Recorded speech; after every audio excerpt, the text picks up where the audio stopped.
Some of you have requested that I show you guys what activities or what material I use or that you guys can use on your kids, whether they are homeschooled or they are not. So this video is for you, because what I'll be sharing here is something that you can do with your child, whether your child is homeschooled or not homeschooled.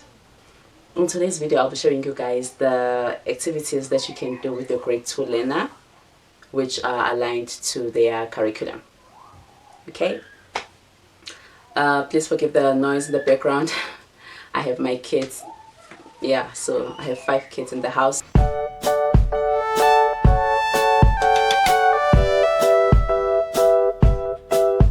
Hey guys, welcome back to my channel. Thank you so much for tuning in. My name is Thanda Xaba. I'm a homeschooling mom of 5 little girls who are in grade 2, grade R, and the other 2 are still just at home, preschoolers. I'm a civil engineer by profession, but I'm very passionate about my kids' education, and hence this channel, hence I'm sharing this video with you. On this video, I'll be showing you guys the hands-on activity that you can do with your grade 2 learner that are aligned to their curriculum. We're using CAPS, and our curriculum provider for this year is IMPAQ. If you haven't seen a video, I do have a video where I was unboxing everything that is on the curriculum. So please go check it out. I'll leave the link in the description box. I'm going to group the activities, the ones that are good for maths, the hands-on activities, and then the hands-on activities for life skills, hands-on activities for building their vocabulary and that kind of stuff. So those are the main groups that I'm going to group my presentation or my video. Please follow me on social media. I'll leave all my links in the description box. If you happen to try these activities, please tag me. I would love to see what you guys do, and if you have other ideas, please leave them down below. I would love to add on what we are doing on our day-to-day activities with my kids. We're gonna start with maths. Okay, I'm an engineer by profession, so I do love maths and I want my kids to understand maths. I always try to simplify it as much as I can. Well, I think I simplify everything really for my kids as much as I can. So the first activity is estimate. As they're in grade 2, they're expected to estimate certain things. So before you even start introducing the concept, or even if you have introduced it already, the concept of estimate, you can have grain like macaroni or pom-poms, and then a child can just take a handful and then they estimate how many in there, and then the child can count the macaroni or the objects that they estimated and see the actual. So they'll be comparing the estimate and the actual. And this activity is really simple. Like, you don't need anything fancy. You can use literally anything. For this activity, this is the estimate one. You'll need pom-poms or dry grains, macaroni or beans or whatever the case might be. So what you're going to do, forgive me, I'm using one hand. So they have a plate. This is actually from their tea set we got from Toys R Us. It's a very nice frozen themed tea set. So what they will do is they will take with their hand and then they put it over here. Then you say, I'm estimating that to be 10, and then they count 1, 2, 3, 4, 5. Oh, okay, this one. 6, 7, 8, 9, 10, 11. It's actually there were 12, but you get the idea. So you can do the same thing. So it can be the pom-poms, or you can use beans or macaroni. They will take just a handful, and then they put on the plate. I'm estimating that to be 20, and then they will count. So this is how a child will record it. On this column they'll have estimates, and this column they'll have actual. So this was sometime in Jan. So they'll estimate it 18, actually they were 22, and so on. The second activity is for number bonds. This one we actually started doing it last year when they were still in grade 1 even. So what you do is you can pick one number a day. So let's say you're choosing number 10. So that's the number for the day. And then I'm busy, my babe. Number, what's the camera? if you're saying the number of the day is number 10, and then you give them 10 objects, and then they must make as many sums as they can with those 10 objects, then they write it down on a piece of paper. This will help them understand the number bond, like what does it mean when you say 6 plus 4 is still 10 and 5 and 5 is still 10. So they can also understand that concept easier when the activity is hands-on, so they can touch it, they can feel it, they can see that they are 6 and 4 and it still makes 10. On the activity for number bonds, you can make that a number of the day, so the child will then need to say whether the number is even or odd. They have to write their tally marks, and they must also write how much it will be if it's 2 more of that number.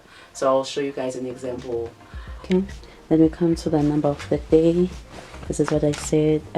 You have, let's, for this day it was 13, and then the child will need to write the name of that number, and they must say whether the number is odd or even, and then they must put here the tally marks. And then here I have the number, and then 1 more of that number, 1 less, 10 more, 10 less, 100 more, 2 more, 2 less. Okay, there's also 10 less. And then here it's the number points I was talking about. So for this one, the number of the day was 13, so they will have 13, and then they just use 2 plates because I want them to split into 2 to make the sum.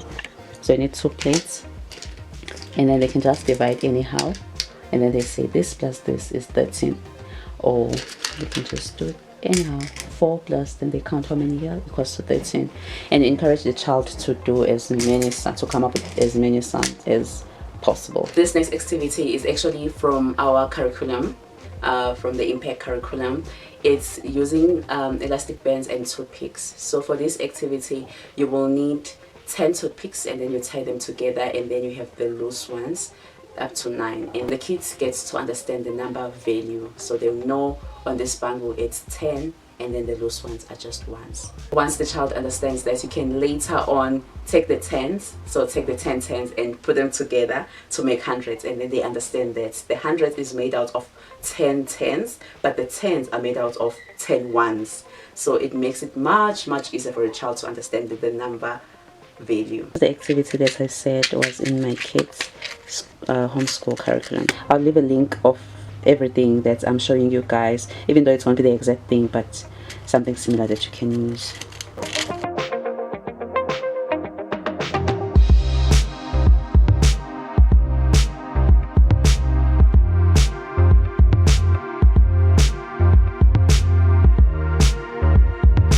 So this is 10, right?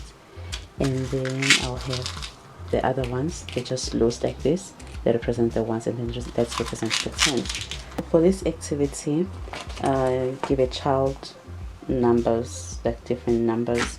Let's say you give a child 21, so they can count this up to 21, but since you want them to understand the number value, they can take this because they know this is 10, this is 20, and just 1.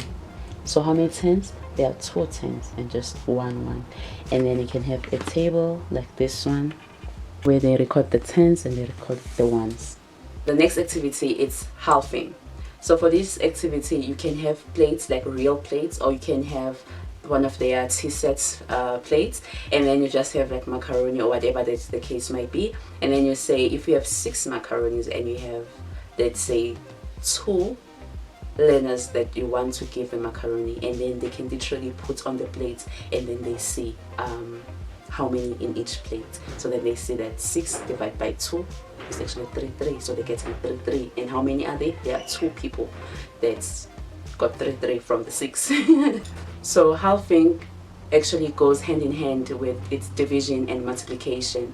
So you can phrase your examples in such a way that the child understands that they are dividing whatever that they have, or in such a way that they understand that they are multiplying that activity. Okay, I'll show you an example of me explaining this, and you see how my kids are doing it. This is the division or multiplication activity. For this one I use the macaroni. I'm using the T-sets but you can use, just like when you find the plates, you know, for this, but you can use the cups or whatever.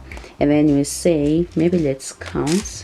Let's say you have 9, 3, 6, 9 macaronis in there, right? And then you want to give to your sisters, so they will take one, put it there. There's still more left, so they're getting 2. Okay, it seems like. So if we have 9 macaronis and then each got 3, if there are 3 sisters, so you can personalize it. Like in my case, I'll give like specific names like Sia, Muge, Entle, or whoever the child is, and then they will do that, and then they'll be feeding them those. So they can play with this. They can do, yeah, they can do a lot of things with this, but they understand that 9 divided by 3 is 3, or 3. If 3, they're taking it back now to the plate. 3 times 3 is 3, 6, 9. So that's how you can do it like that. On the halving concept, you can have an apple or a fruit like an orange or whatever the fruit might be, and then if you have 4 kids, then you say, okay, we have 1 orange and I want to give to 4 of you. So how many pieces must I cut? 4, obviously. So how we're gonna cut 4, we're gonna cut half, and then we're gonna cut half of the half. So the half of the half is the quarter, and then 2 quarters they make 1 half, and 2 halves they make a whole thing. So that's how I really just keep it simple like that. But what's important is that they understand that concept, so that by the time we're doing the division and the multiplication, that sounds complicated, but they understand the concepts already, so it becomes much easier for a child. Another nice activity that you can do at home for memory is to have 6 containers and have objects underneath. So there can be 2 ways of doing this. A child can play by themselves, or you can play with your child, or they can play as kids, and they can take turns in playing the activity. You can also have a die, and then you roll it. If maybe you get number 2, then they must reveal what is on number 2, and then eventually they will know that on number 1 matches with number 5. Okay, moving on to the memory game. I have the empty yogurt containers, so they will be upside down. So you will have, you can use anything really, like you can use counters or macaroni or whatever, but I like this one. Let's say I put it like this.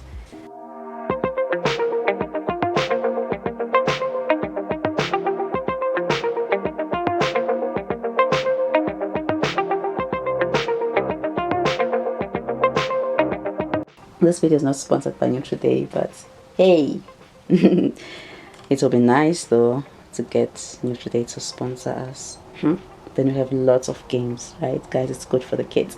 Anyway, so your child can take turns. They reveal what's in there, and then maybe they can have a timer for a few seconds, like 10 seconds, 20 seconds, and then they do this, and then they see it's not there. Oh, I've seen a green leaf. Oh, I've seen that leaf. So this leaf actually matches with this one. So we take it out, and then they continue revealing. And oh, there's a stone there. There's another stone. So this is great. And then obviously it doesn't match that one. And you can have, if you have more of these empty yogurt containers, then you can cover more objects and make it a little bit complicated like that for a child. The last activity for maths is the number sticks. This one you can just write random numbers, and then you can have like a card where you have the sums that the child is supposed to do. So they take out the sticks, and then maybe you can say 8 plus 5, and then they must put equal sign. Then they must, you can have pom-poms, or you can have beans, any dry grain, basically you can put it in there, or even counters, and then they can just count that 8 plus 5 is whatever the answer is. So these are like, you know, like the taste stirring sticks, but these are not thicker, so it's like for ice cream, like for ice lollies, I think. So the child will say, let's make a sum, 7 plus the different numbers here, so let's say 7 plus 9, and then equals to, so I have counters inside here, So they'll use the counters. So this is how they'll actually do it. So it's 7 counters. 1, 2, 3, 4, 5, 6, 7. It's 7 plus 9. 1, 2, 3, 4, 5, 6, 7, 8, 9.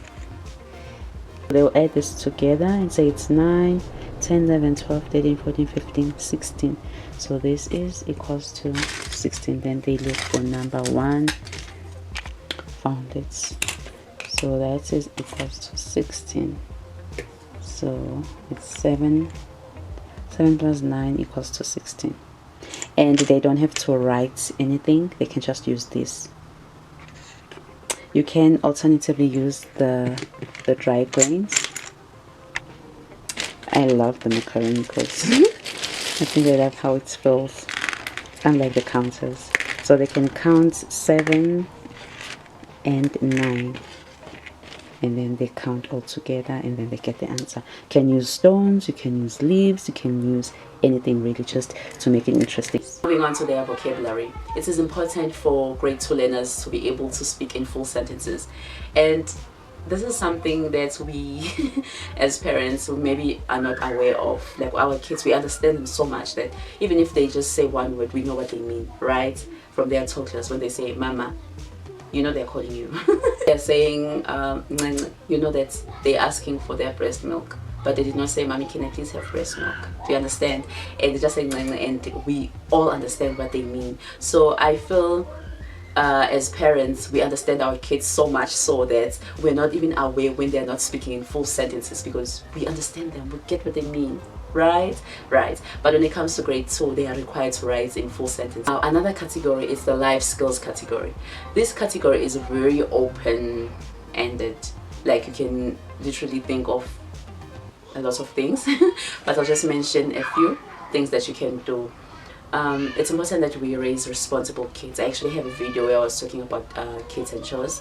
I'll leave the link in the description box. But it's important that as they grow older, that they become aware of their surroundings, and then they also are aware that then they also know that they need to take care of themselves, and we also are responsible as parents to teach them on how to do that.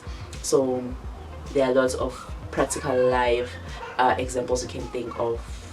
My kids, they wash dishes, make their bed, clean their bedroom, that kind of stuff, like bath themselves, wash their underwear.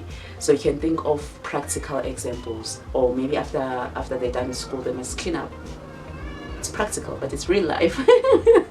That's how life is. So you can think of those things. Moreover, for grade 2, they are learning about people with different disabilities, and I have come up with these activities that you can do with your child, just to make them aware and teach them about other people's inabilities.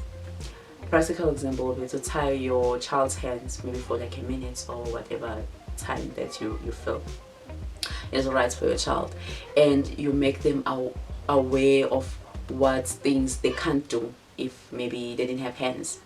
Then they will see, like you ask them to do something and then they realize that they actually can't do this because they don't have hands. Another practical one is to blindfold them. You just blindfold them, and then you make them walk around. What I do with my kids is I'll blindfold one, because I have twins. I'll blindfold one, and then the other one will be holding the hand of the sister, and then the one who's blindfolded, will have to listen to the child who's leading her. Blindfolded child will then to some extent get to understand what it means to be blind, and how important it is for maybe a blind person to have a dog, that kind of stuff. A lot of practical life activities that you can do with your child. So it's important at this age to make them aware of different disabilities and what is expected of them when they see maybe someone or a child with certain disability.